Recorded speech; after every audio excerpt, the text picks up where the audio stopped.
मंडळी, ज्यांनी वयाच्या तिशीमध्ये मराठा आरक्षणाचा झेंडा हाती घेतला असेल त्यांचा नातू तोच आरक्षणाचा झेंडा घेऊन आज पुन्हा मैदानात उतरलाय। 3 पिढ्यांचा आणि 4 दशकांचा हा लढा आहे जो अजूनही संपलेला नाही। मराठा समाजाचा आरक्षणाचा हा लढा आता केवळ कायद्याचा किंवा धोरणांचा प्रश्न उरलेला नाही, तो मराठा समाजाच्या अंतःकरणातून उमटलेला हृदयस्पर्शी हुंकार आहे, त्यांच्या हक्कासाठीचा एल्गार आहे आणि स्वाभिमानाने भरलेला एक भावनात्मक प्रवास आहे। समाजाच्या आत्मसन्मानाचा, त्यांच्या भविष्याच्या आशेचा आणि पिढ्यानपिढ्या जपलेल्या स्वप्नांचा हा लढा आहे। मातीच्या रक्षणासाठी आजवर हातावर प्राण घेऊन रणमैदानात उतरणारा मराठा आज आपल्या न्याय हक्कांसाठी पुन्हा एकदा मैदानात आलाय, मुंबईच्या त्याच मैदानात जिथून स्वर्गीय अण्णासाहेब पाटील यांनी मराठा आरक्षणाचा यज्ञकुंड पेटवला, आरक्षणाच्या लढ्याचा पाया रचला, ज्यात त्यांनी आपल्या प्राणाची आहुती दिली। 22 मार्च 1982 ला मुंबईत त्यांनी विराट मोर्चा काढला। त्याच मुंबईत 43 वर्षांनी पुन्हा एक आंदोलन नव्या ताकदीने, नव्या इराद्याने धडकलंय। मनोज जरांगे पाटील यांच्या नेतृत्वाखाली 4 दशकांच्या आरक्षण लढ्यासाठी आजवर मराठा समाजातल्या अनेकांनी आपलं तारुण्य दिलं, खस्ता खाल्ल्या, प्रसंगी बलिदान दिलं, हजारो आंदोलनं झाली, लाखोंचे मोर्चे निघाले, पण लढाई अजून संपलेली नाही।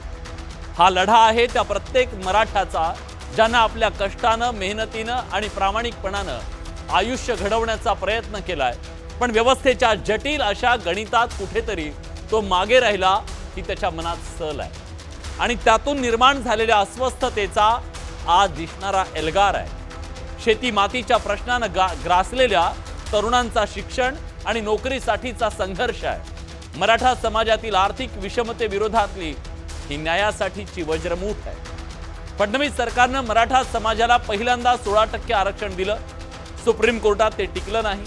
पुन्हा शिंदे सरकारनं 2024 ला 10% आरक्षण दिलं, पण मराठा समाजाला टिकाऊ आरक्षणासाठी ओबीसीतून आरक्षण हवं। मराठा समाज सरसकट कुणबीकरणाची मागणी करतोय, त्याला मराठा समाजातल्या 58 लाख कुणबी नोंदींचा आधार असल्याचं सांगितलं जात आहे, पण कायदेशीरदृष्ट्या मराठा समाजाला सरसकट कुणबी करता येईल का?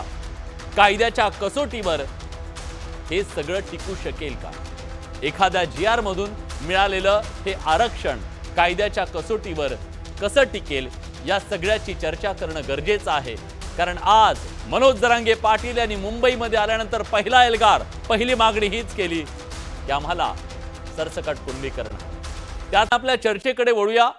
आज ज्या मुद्द्याची चर्चा करतोय, मराठा समाजाला सरसकट कुणबीकरण करणं शक्य आहे का, आणि या सगळ्या मुद्द्यातून काही मूलभूत सवाल निर्माण झाले ज्याची आज आपल्याला बडे मुद्देच्या माध्यमातून चर्चा करायची आहे। सरसकट कुणबीकरण हे आज शक्य आहे का? कायदेशीरदृष्ट्या ते शक्य आहे का हे आपल्याला पडताळून पाहायचं आहे। कुणबी आणि मराठा एकच आहेत ही जी मांडणी केली जाते, ती मांडणी, त्याचा आधार काय हे आपल्याला त्याच्याबद्दलची चर्चा करायची। सगळ्यात महत्त्वाचं, 58 लाख नोंदींच्या आधारे कुणबीकरण शक्य आहे का? जर 58 लाख नोंदी एका समाजातल्या आहेत तर मग बाकीचा समाज कोण आहे हा सवाल जो विचारला जातोय त्याच्याबद्दलचं उत्तर सुद्धा मान्यवर पाहुण्यांकडून आपण घेऊया। मराठा ओळख संपेल ही एक भीती मराठा समाजातल्या 96 कोळी मराठा समाजाकडून जी व्यक्त केली जाते ती रास्त आहे का? खरं तर अशा प्रकारची जी दुसरी भूमिका बाजू मांडली जाते त्याच्याबद्दल काय मान्यवरांचं मत आहे तेही जाणून घेऊया। आणि ओबीसीत वेगळा प्रवर्ग करून आरक्षण देणं शक्य आहे का? ओबीसींना धक्का न लावता एक वेगळा तिसऱ्या सूचीतून ते देता येईल का? असे अनेक मुद्दे आहेत ज्याची आपल्याला आज चर्चा करायची आहे आणि ही सगळी चर्चा करण्यासाठी आपल्या सोबत मान्यवर पाहुणे आहेत। आज ही चर्चा करण्यासाठी आपल्या सोबत मनोज जरांगे पाटील यांची भूमिका न्यायालयामध्ये मांडणारे, ही संपूर्ण मराठा आरक्षणाची लढाई अगदी हिरिरीने लढणारे आणि या लढाईमध्ये महत्त्वाचं योगदान देणारे ॲडव्होकेट आशिष राजे गायकवाड आपल्या सोबत जोडले गेलेले आहेत, कायदे तज्ज्ञ आहेत ते। सर, स्वागत आहे तुमचं न्यूज 18 लोकमतमध्ये। आज आपल्या सोबत मराठा आंदोलक आबासाहेब पाटील सुद्धा जोडले जातील थोड्याच वेळात। मराठा आंदोलक आहेत ते। आपल्या सोबत आमदार नरेंद्र पाटील सुद्धा जोडले गेलेले आहेत। नरेंद्र पाटील यांच्या वडिलांनीच खरं तर हा सगळा पाया या मराठा आरक्षणाचा रचलेला या महाराष्ट्रामध्ये आपल्या प्राणाचं बलिदान त्यांनी दिलेलं आहे आणि आज ते आपली भूमिका मांडणार आहेत. आपल्यासोबत आमदार प्रवीण स्वामी आहेत, जे उद्धव बाळासाहेब ठाकरे पक्षाचे आमदार आहेत. त्यांनी आज पाठिंबा दिलेला आहे तिथं मैदानात जाऊन. आणि आपल्यासोबत ओबीसी महासंघाचे अध्यक्ष बबनराव तायवाडे सुद्धा जोडले गेले आहेत. बबनराव, तुमचं सुद्धा स्वागत आहे न्यूज 18 लोकमतमध्ये. मी चर्चेची सुरुवात करणार आहे राजे तुमच्यापासून. राजे, आज हे आंदोलन मुंबईत येऊन धडकलं आणि त्यानंतर मनोज जरांगे पाटील यांनी पहिली मागणी केली. ती मागणी होती मराठा समाजाला सरसकट कुणबीकरणाच्या संदर्भातली. हा जर निर्णय उद्या सरकारनं घेतला तर तो कसा घ्यावा, कसा घेतला जावा, त्याचा आधार काय आणि कायदेशीर दृष्ट्या तो टिकू शकेल का? 100% विलासजी, आपल्या सर्वांच्या माध्यमातून आपल्याला सर्वांना मी काल आपली माफी मागतो, येऊ शकलो नाही. नाही, आज आला त्याबद्दल आभारी आहे. अतिशय मनापासून माफी मागतो. कारण असं की मला त्या लॉ अँड ऑर्डर सिच्युएशनची सगळी जबाबदारी आपल्याला पोलिसांच्या विनंतीवरून तिथे गेलो आणि ते करावं लागलं मला. म्हणून आपल्या शोला मला काल येता आलं नाही. मी तुमची आणि प्रेक्षकांची दिलगिरी व्यक्त करतो आणि कोणताही तिथे माझ्या मनामध्ये कोणताही हे नव्हता. मला ते करणं क्रमप्राप्त. नाही, आज आला त्याबद्दल तुमचे आभार. जी. आणि आपला मुद्दा रास्त आहे आणि आपला प्रश्नही चांगला आहे. आपल्या प्रश्नानुसार मराठा कुणबी एक आहेत का, तर याबद्दल माझ्या मते आणि माझ्या मनात कोणतीही शंका नाही. हेच मुद्दे घेऊन आम्ही बऱ्याच वेळा तिथे हायकोर्टामध्ये तसेच सुप्रीम कोर्टामध्ये मुद्दे मांडले. या मुद्द्याविषयी आपल्याला सांगायचं म्हणजे याची पार्श्वभूमी आपण समजून घेतली पाहिजे. 1600 सालानंतर ज्या वेरूळ या ठिकाणी महाराज आणि त्यांचं कुटुंब शेती हा व्यवसाय करत होतं, याचे अनेक असे पुरावे तत्कालीन आहेत. या पुराव्यांचे तत्कालिक सगळ्या नोंदी बघता ज्यांच्या आपल्या सगळ्यांच्या मनामध्ये महाराजांच्या विषयी जे असलेले प्रत्येक मराठा आणि प्रत्येक घरामध्ये याची जी आपल्याला कल्पना आहे की त्यांची जी जाणीव आहे आपल्या सगळ्यांना, किंवा आपण त्यांची मान्यता आपण तिथे घेतो किंवा मानतो, तर ह्या सर्व बाबाजीराजे असतील यांच्याविषयीची ते जो व्यवसाय तिथे करत होते तो म्हणजे तुमच्या शेती आधारभूत असा व्यवसाय करत होते. त्याचे अनेक निर्वाळे बखरकार डेरे यांच्या याच्यात सापडतात, आढळतात. आणि त्या नोंदी आज तुमचा आणि आमचा किंवा कोणाचाही वाद असण्याचं कारण नाही. तुम्ही आज हा मुद्दा किंवा न्यायालयात हा मुद्दा येणार आहे ह्या दृष्टिकोनातून त्या लिहिल्या गेलेल्या नाहीये. याची नोंद सर्वांनी इथे घ्यावी. आणि इथे तो वाद होऊ शकतो म्हणून त्या केलेल्या नाही. याचा अर्थ असा की आम्ही सर्व जे मराठे किंवा जे मराठा ही जात इथे अस्तित्वात नसताना आम्ही सर्व शेतकरी, शेती आधारभूत व्यवसाय करणारे जे सगळे सरसकट जे आज मराठा आहेत हे सर्व कुणबी हा व्यवसाय करत होते. कुणबावा, त्याला बऱ्याच ठिकाणी वेगवेगळे नाव आहेत, याचे अपभ्रंश वेगवेगळे आहेत.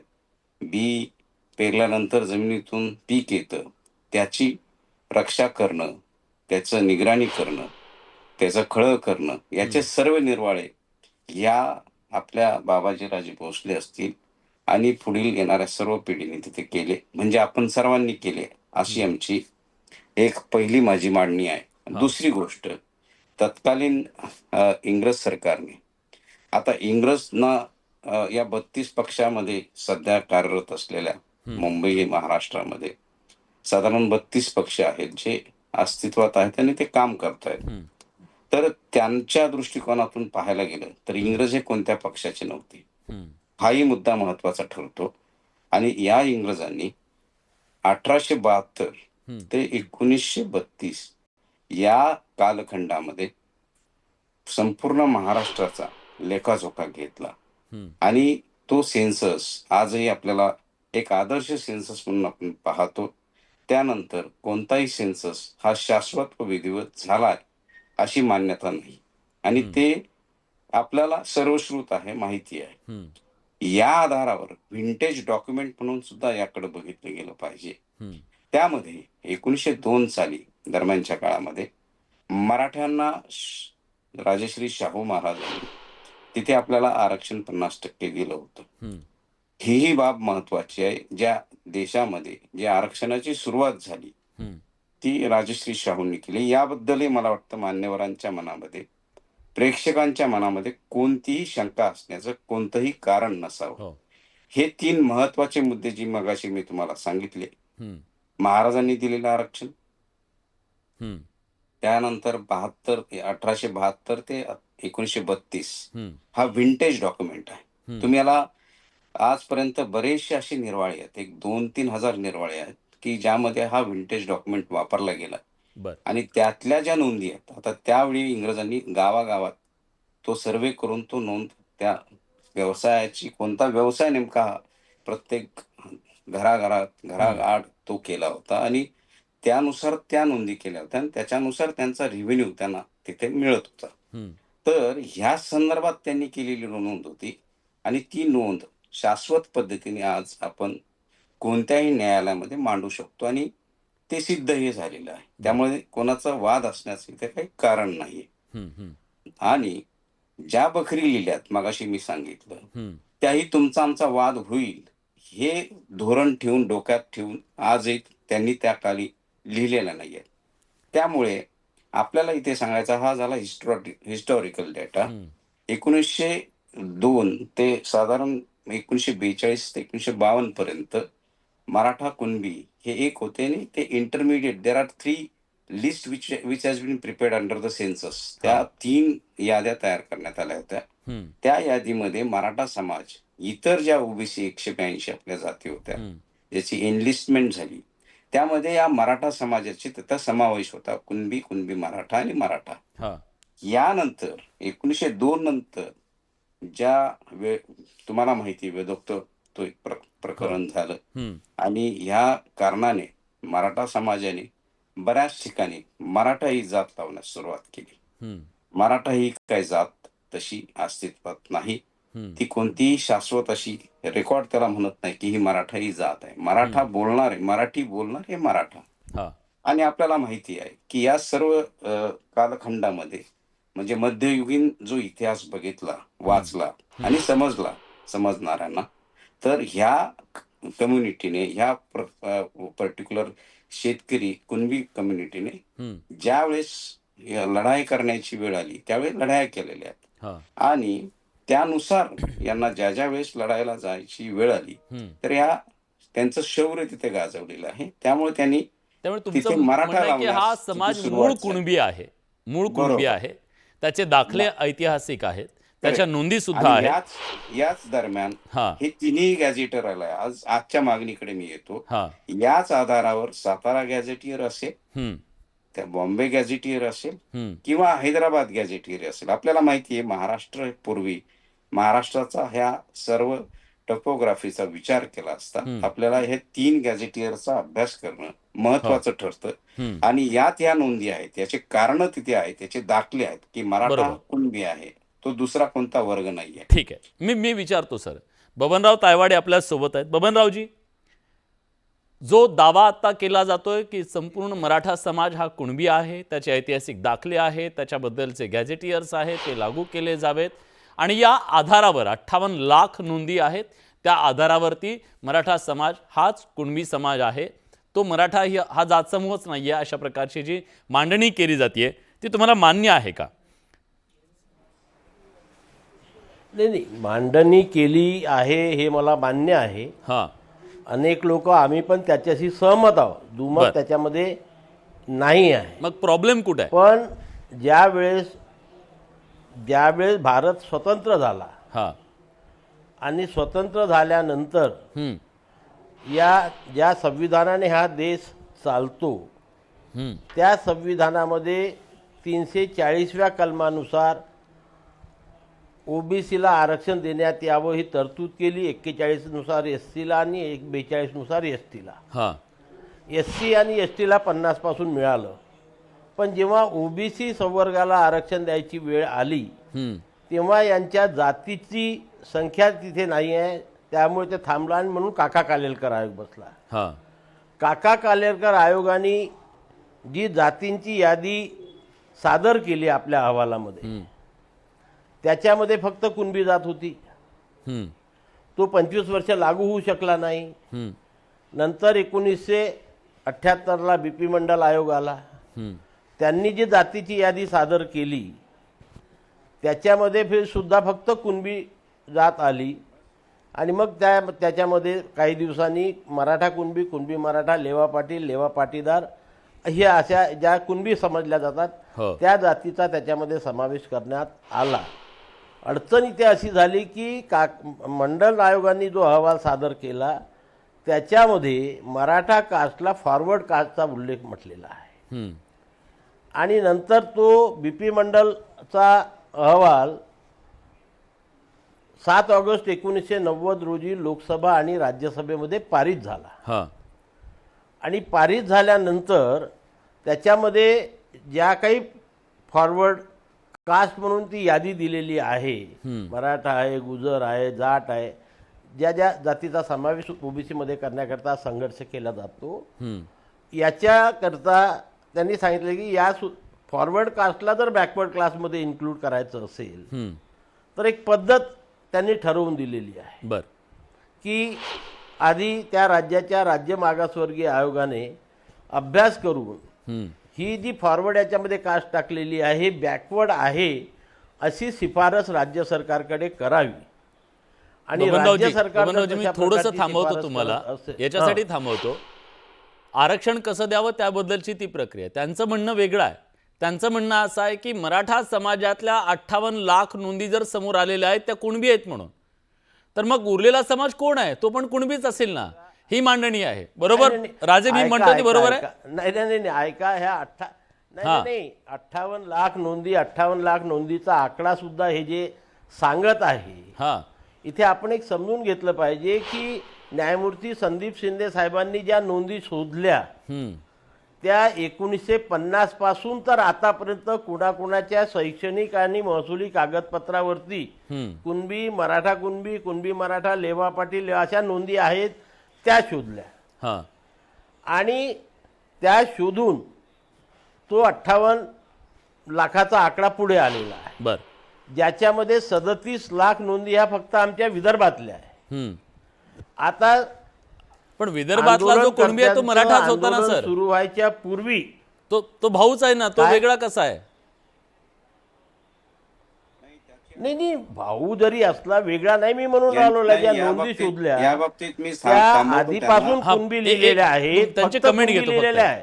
बरं. आमच्या विदर्भामध्ये पर्टिक्युलरली मी आपल्याला सांगू इच्छितो, विदर्भामध्ये हा, मराठा हा शब्दच नव्हता, कुणबीच होता.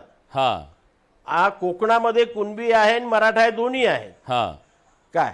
आणि त्याच्यामुळे ह्या ज्या नोंदी सापडल्या, आमचे आजोबा पणजोबा, खापर पणजोबा यांच्यापासून फक्त कुणबी लिहिलेला आहे, मराठा शब्द त्यांच्या रेकॉर्डमध्ये कधीही नव्हता. हा.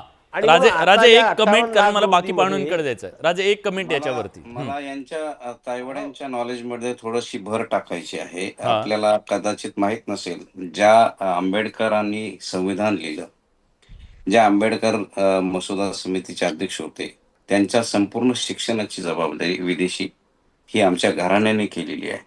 मला इथं सांगायचा मुद्दाम आहे, ज्यावेळेस पंजाबराव देशमुख ज्यावेळेस रकाने तयार होत होते आणि बाबासाहेबांकडे त्या ड्राफ्ट कमिटीकडे असताना ज्यावेळेस ते दादरच्या त्यांच्या घरी गेले, तर त्यांनी हा प्रश्न मांडला की माझ्या मराठा कुणबी समाजासाठी काय तुम्ही तरतूद केलेली आहे तुमच्या या संविधानामध्ये. बाबासाहेब थोडेसे पंजाबराव चिडून बोलले आणि बाबासाहेबांनी त्यांना सांगितलं, आत्ताच माझं जेवण झालंय, मी जरा शतपावली करून येतो, हा तो ड्राफ्ट आहे, तुम्ही वाचा.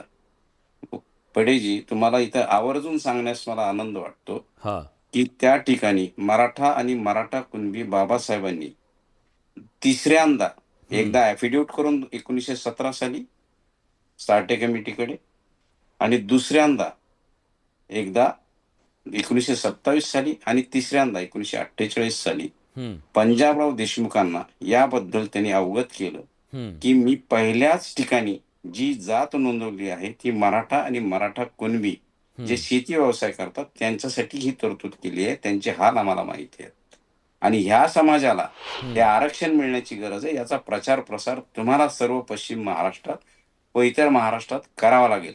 बर, दुर्दैवाने पंजाबरावांनी ज्या वेळेस या संदर्भात सांगली, सातारा, कोल्हापूर या पश्चिम महाराष्ट्रात ज्यावेळी दौरा केला आणि सरसकट ह्या विदर्भ राज्यामध्ये जसं आता ते सांगतायत हम्म. हे दाखले झाले, त्याला दुसरा निर्वाळा असा आहे की विदर्भातली ओबीसी मुलगी हम्म.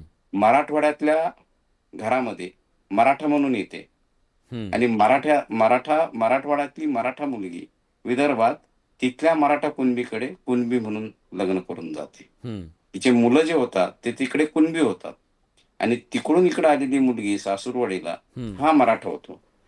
हा जो दुजाभास आहे किंवा हा जो अद्वैय अर्थ लावतात, कन्व्हिनियंट ठीक आहे, लावतात, मला हा तो मुद्दा पूर्णपणे आणायचा आहे चुकीचा चर्चेत. आहे. सगळे सोयरीच्या बद्दलचा तुमचा तो मुद्दा असेल कदाचित, मला वाटतं ती मागणी, जी दुसरी मागणी आहे त्याच्याबद्दल मी येतो. नरेंद्र पाटील आपल्या सोबत आहेत.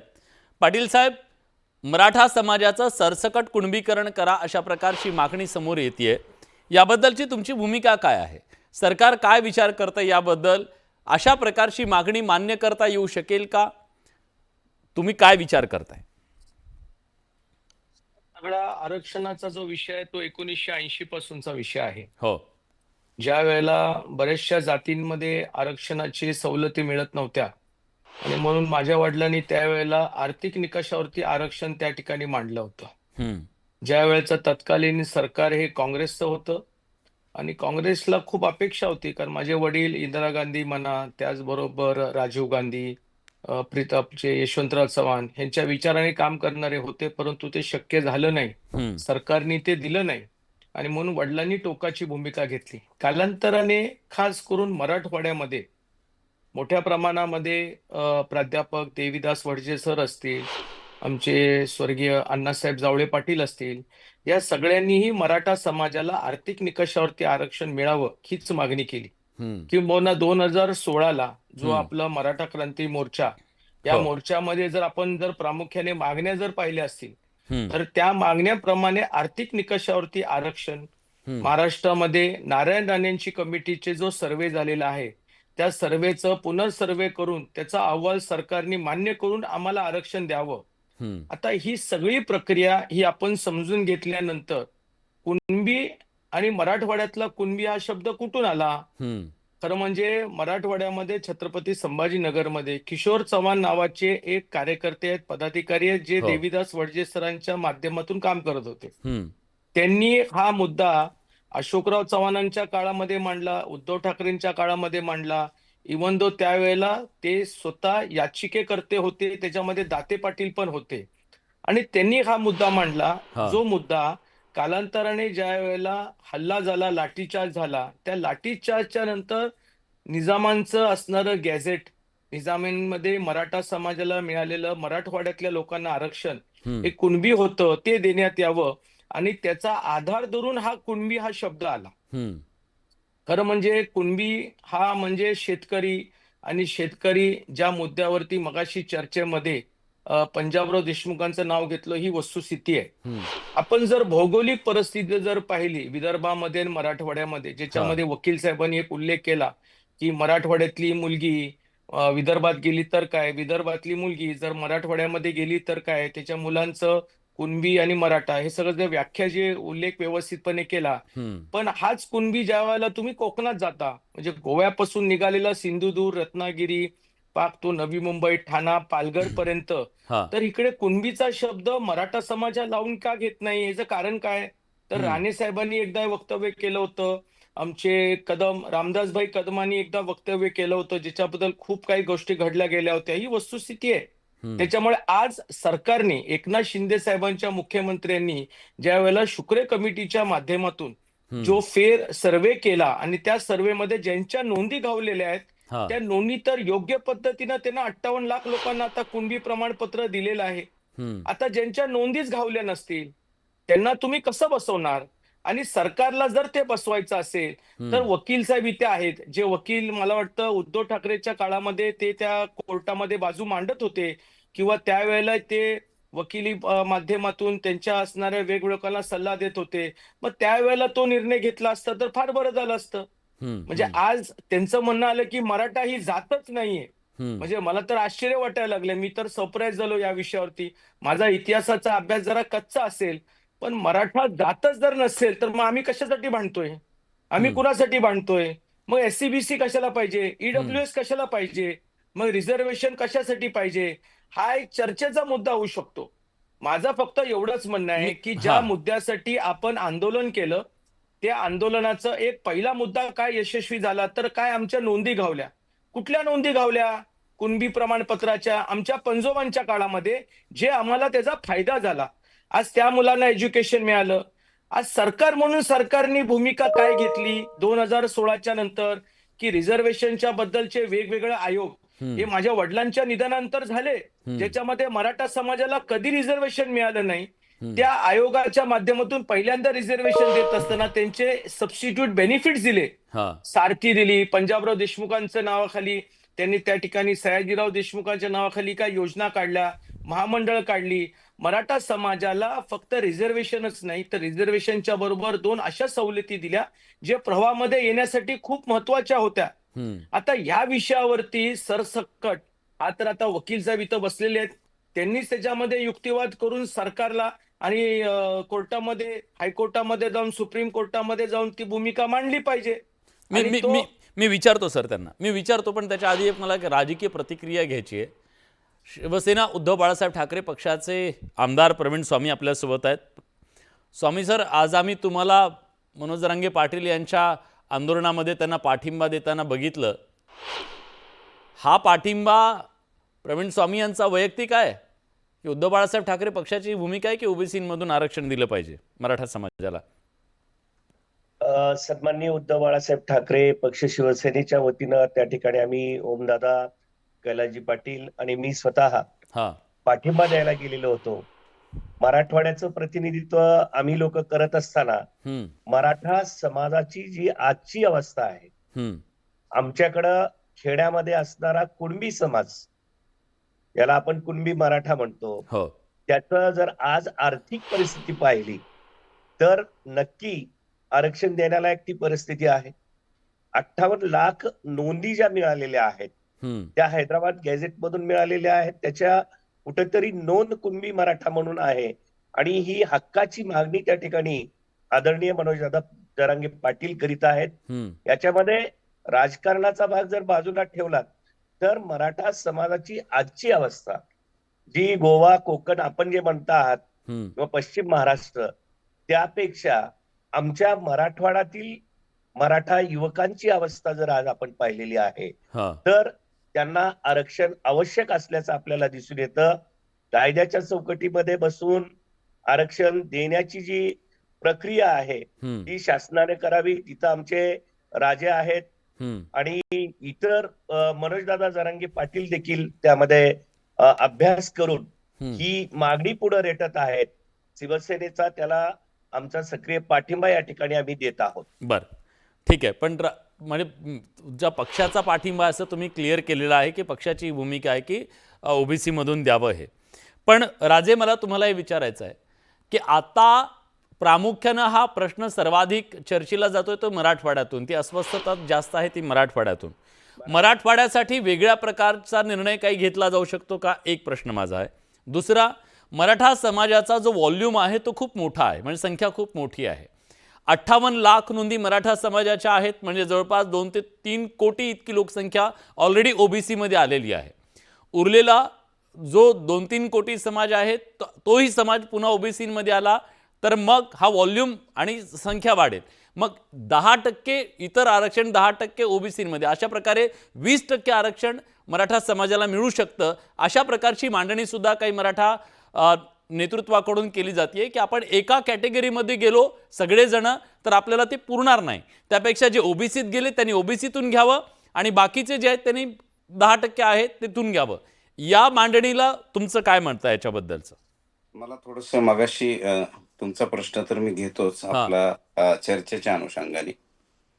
नरेंद्रजी पाटलांचा मी आदर करतो.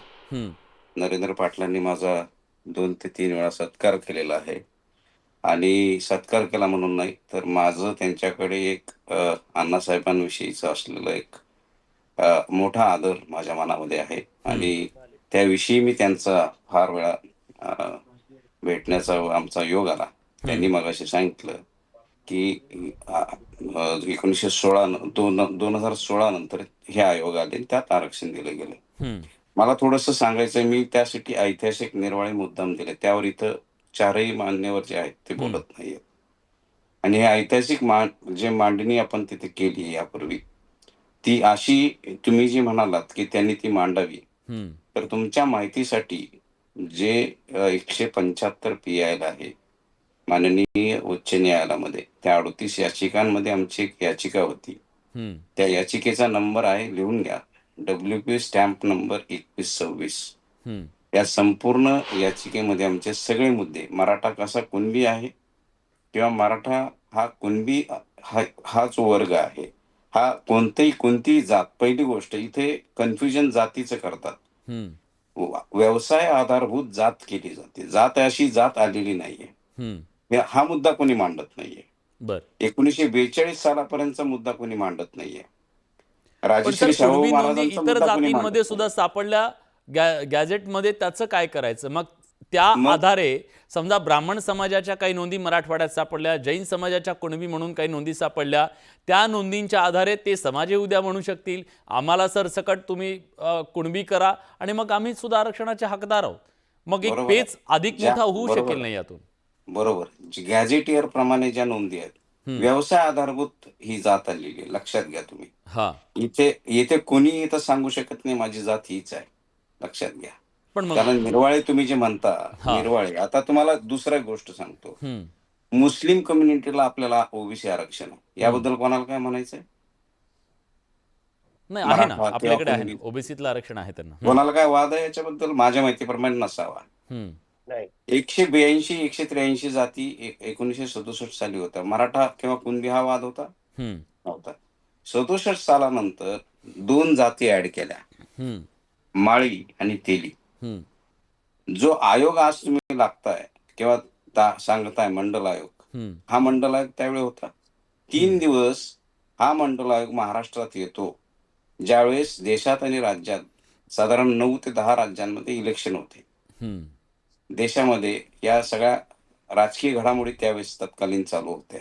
हम्म, ज्यावेळेस मोरारजी देसाईंनी या BC मंडल यांचं नाव या महाशयांनी 10 ते 12 महिन्यामध्ये माझ्या माहितीप्रमाणे 2 सरकार खाली खेचली. 2 सरकार. हम्म, म्हणजे राजकीय इच्छाशक्ती असलेले व्यक्तिमत्व हम्म, अशा मंडल आयोगाची, आता ह्या वैयक्तिक झालं, अशा मंडल आयोगाचा अहवाल हम्म, इंदिरा साहनीमध्ये आपल्याला पहिल्यांदा ऐकायला आला. हम्म, जे 2 ते ऑफिस मेमोरंडम आहेत ते तिथे सांगण्यात आले, एक VP सिंग सरकारच्या वेळी आणि एक त्यानंतर PV नरसिंह राव यांच्या सरकारच्या काळामध्ये. आणि ते चॅलेंज केले गेले आणि त्यानुसार हे सगळ्या जात कशी निवडावी, जातीचा निर्वाळे कसे द्यावेत किंवा जातीचा अभ्यास करताना शैक्षणिक, सामाजिक व आर्थिक या 3 गोष्टींच्या तरतुदी कशा तिथे अभ्यासल्या जाव्यात याविषयी निकष ठरले गेले. आणि त्यानंतर 16% एक जी वाढ होती ती गेली, त्याविषयीच आमची 2126 याचिका आहे. बर. मी पण सर इथे कोणत्या सर राजकीय एक हो, हो, हो. वेळेच्या अभावी मला फक्त एवढं सांगा की आता मराठा समाजाला थेट ओबीसी मध्ये किंवा कुणबी करायचं असेल तर काय करावं लागेल? माझ्याकडे फक्त 1 मिनिट उरलाय म्हणून. प्रक्रिया काय? यासाठी तुम्ही ह्या गॅझेटियरचा तिथे अभ्यास करून तात्काळ त्या नोंदीनुसार ज्या ज्या ठिकाणी या नोंदी सापडल्या त्या ठिकाणी तुम्ही हे गॅझेटियर लागू केलं पाहिजे, समाजाला तिथे न्याय मिळेल. ठीक आहे. एवढंच मी बबनरावजी, तुमची काय भूमिका असेल? अगदी थोडक्यात, वेळ संपलाय माझा. नाही, आमची हे बघा सर्वच आहे की ज्यांचे वडील, आजोबा, पंजोबा, खापर पंजोबा, आता सर्व वक्त्यांनी जे बोलले त्याप्रमाणे या चौघांपैकी कुणाच्या तरी महसुली किंवा शैक्षणिक कागदपत्रावर कुणबी नोंद आहे, त्या सर्वांना प्रमाणपत्र दिले जाते आणि त्यांना ओबीसीची पण प्रमाणपत्र मिळते. आता हे जे सरसकट आहे ते कुठल्या नियमात बसते ते त्यांनी सरकारला सांगावं आणि मग त्याच्यावरती अभ्यास करून सरकार तो निर्णय घेईल की एवढ्या दिवसानंतर आपल्याला तसं करता येते का, हे संविधानाच्या आणि न्यायालयाच्या चौकटीत बसते का, याचं सरकारला योग्य ते मार्गदर्शन करून तशा प्रकारचा निर्णय होऊ शकतो. ठीक आहे. नरेंद्र पाटलांना मला विचारायचं, सरकार त्या दृष्टीनं विचार करतंय का, सकारात्मक आहे का त्याबद्दल? साहेब, माझ्या गावी पण आहे ना, कुणबी ज्या वेळेला नोंदी शोधल्या गेल्या, मोजून हा. 25 ते 30 लोकांना फक्त त्या ठिकाणी कुणबी हे प्रमाणपत्र मिळालं. आता बाकीच्या गावांना कसं त्या कुणबीमध्ये घालणार? हम्म. आज जी चर्चा चाललेली आहे, या गॅजेटियर लागू करा चर्चेमध्ये म्हणतायत ते. सरसकट लागू करण्याकरिता हम्म. राज्य सरकारला धोरण ठरवावं लागेल ना. हम्म. मग काय राज्य सरकारला फक्त एकच समाज आहे का? मग हम्म. सगळ्या समाजाबद्दलचा निर्णय घ्यावा लागेल. हम्म. तुम्ही 2-3 दिवसापासूनचं वक्तव्य पाहिलेलं आहे की बाबा आम्ही कुणाचं काढून कुणाला देणार नाही आणि आम्ही कुणाला कमी पडू देणार नाही. ही गोष्ट भूमिका सरकार त्या ठिकाणी मांडते. मग अशा वेळेला सरकारची भूमिका स्पष्ट आहे. ज्यांच्या नोंदी घावल्यात त्यांना मिळालंच पाहिजे आणि त्यांना मिळालेलं आहे. आता बर. या सरसकटाच्या मग तुम्ही मुद्द्यावरती सरकार म्हणून परत आश्वासन कोर्टामध्ये द्या ना. गेलं पाहिजे वकील साहेबांच्या नेतृत्वाखाली, कारण त्यांचा नाही, नाही, नाही. 2016चा नरेंद्रजी, मला वाटतं अनुभव तुम्ही जास्त सरकारने असल्यामुळे उपोषणं त्यांचा सोडताना सल्ला घेऊन परत आश्वासनं कोर्टामध्ये द्यायला गेलं नव्हते पाहिजे. पाहिजे. काही हरकत खोटी नाही. आश्वासनं नाही नाही, द्यायची मुद्दा नव्हतीच तोच ना. आहे. आता मुद्दा तोच खोटी आहे. आश्वासनं प्रमुख देऊन मागणी जी आहे ती समाजाला मागणी. आणि पाटलांना फसवलं ना.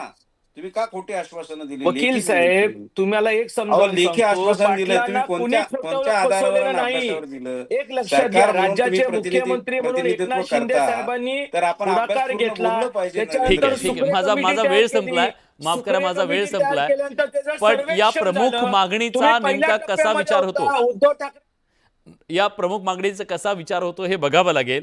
पण हा पेच कायदेशीर सुद्धा अतिशय जटिल आहे आणि त्यामुळे यातून मार्ग कसा काढला जाईल बघूया. पण आज प्रेक्षकांचं काय मत आहे बघा. सरसकट कुणबीकरणाच्या संदर्भातला आपण प्रश्न विचारला होता की मराठा समाजाचं सरसकट कुणबीकरण करणं शक्य आहे का, ते केलं जावं. जी मागणी केली जाते त्यानुसार 75% लोक होय म्हणतात, 25% लोक नाही म्हणतायत.